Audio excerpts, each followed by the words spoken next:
तो driver to करोड़पति जो वैदिक समाज का प्रोग्राम है, और एक प्रोग्राम है जीरो से हीरो, जिसमें मैंने कहा था कि 8,000 रुपया पर महीने 20 साल तक जमा करे और 15% के इंटरेस्ट के साथ और कंपाउंडिंग इंटरेस्ट के साथ कोई वेट करे तो उसके पास 20 साल बाद 1 करोड़ रुपया होगा, जिसका मंथली 15% 1.25 लाख रुपया होता है। अगर 20 साल जमा कर दे, एक 20 साल का 25 साल का युवा 20 साल तक जमा करता है, 1 करोड़ का मालिक बनता है। 1 करोड़ का मालिक बनने के बाद वो जमा करना छोड़ देता है अगर, और आराम से उस पैसे का जो इंटरेस्ट है 15%, उससे वो अपना उपभोग करता है। या फिर 1.25 लाख नहीं भाई, 1 लाख खर्च कर लो, 25,000 फिर उसमें जमा कर दो। तो इस तरह से वो 1 करोड़ और 25,000 पर महीने के जो जमा हो रहा है, ये 10-20 करोड़ ऐसे कुछ बन जाएगा 10-20 सालों में।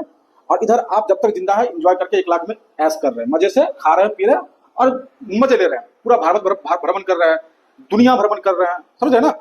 1 लाख रुपया महीना होता है, सोच लो। एक महीना में अगर एक ट्रिप भी करते हैं 1 लाख का, तो 12 महीना में 12 ट्रिप होता है।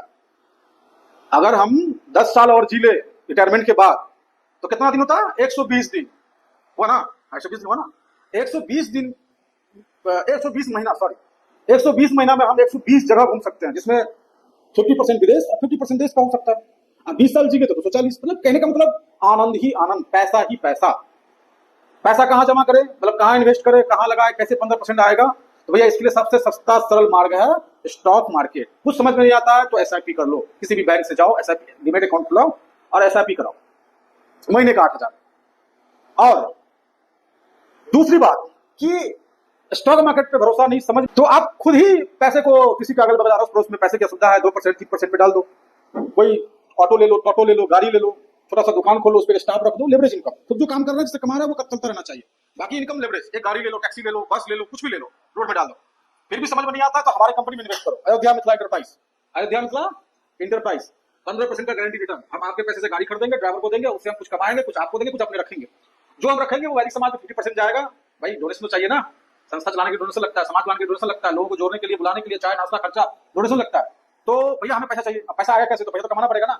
तो आप लोग इन्वेस्टर बनिए हमारा, हम आपके नाम पे गाड़ी लेंगे, 15% आपको देंगे, बाकी कंपनी का आधा % वैदिक समाज, फिर इससे हम लोग प्रोग्राम करेंगे और वैदिक समाज का प्रचार करेंगे। ये तो हो गया एक बात। दूसरी बात कि फाइनेंस को आप जितना भी समझे, अगर आयुर्वेद को नहीं समझा तो फिर गए काम से, गए काम से। अच्छा वाला कमा रहे हैं और रोज जो है पौवा चढ़ा रहे हैं, 4 बोतल वोट का काम मेरा रोज का। तो सोचो क्या होगा, हमारा लीवर खराब होगा, फिर तुम गए टपके। अब वो आदमी अगर 8,000 रुपया महीना करके 1 करोड़ जमा ही ले, तो बुढ़ारी में भूख कौन करेगा? तो मर जाएगा 50 साल के अंदर ही, 40 साल के अंदर ही। कोई भरोसा थोड़ी ना है, हैं? कोई भरोसा है? अब कोई गांजा पी रहा है, कोई भांग खा रहा है, तमाम ड्रग्स ले रहा है, लीगल दारू ले रहा है, पत्ता पी रहा है, अफीम, गांजा, सब सब सब। तो ये सब आपको किसी न किसी रूप से आपको नुकसान पहुंचा रहा है और आप बीमार पड़ रहे हैं। अरे चलो ये सब मत करो, आप ज्यादा खाना खा लो, उससे भी फूड पॉइजनिंग होता है, उससे भी पेट बीमारी होता है। कहते हैं 99% बीमारी पेट से होता है, 1% इधर से जाता है, खाने या नाक से, जो भी। 99% पेट से होता है। तो 99% बीमारी जब पेट से होता है तो क्या पेट का ख्याल रखते हैं? क्या अपने हाथों का ख्याल रखते हैं? क्या अपने बैक्टीरिया का ख्याल रखते हैं? क्या खाते हैं हम? कौन सा तेल खाते हैं? कौन सा बर्तन में खाना बनाते हैं? क्या खाते हैं? मैदा खाते हैं, चीनी खाते हैं या गुड़ खाते हैं? क्या खाते हैं? कच्चा खाते हैं, पक्का खाते हैं, फ्राई खाते हैं, वेज खाते हैं, नॉन वेज खाते हैं? इन सब पर चर्चा होगी और बड़े अदब से होगी।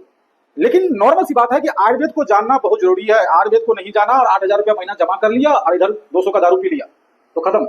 वो पैसा किसी काम करे तो बच्चों को काम आएगा। हाँ ये सही है, ये कर सकते हो आप मरो तो मरो, बच्चे के काम आना चाहिए। पर बच्चों को कहना वो संपत्ति है, उसे बेच के खाए ना, उसका इंटरेस्ट होना खाए, उसे काम करना है और वो संपत्ति है। नहीं तो उस संपत्ति का भाई जमीन जथा कुछ खरीद लो, प्रॉपर्टी खरीद लो और उसे बचा के रखो, ठीक है।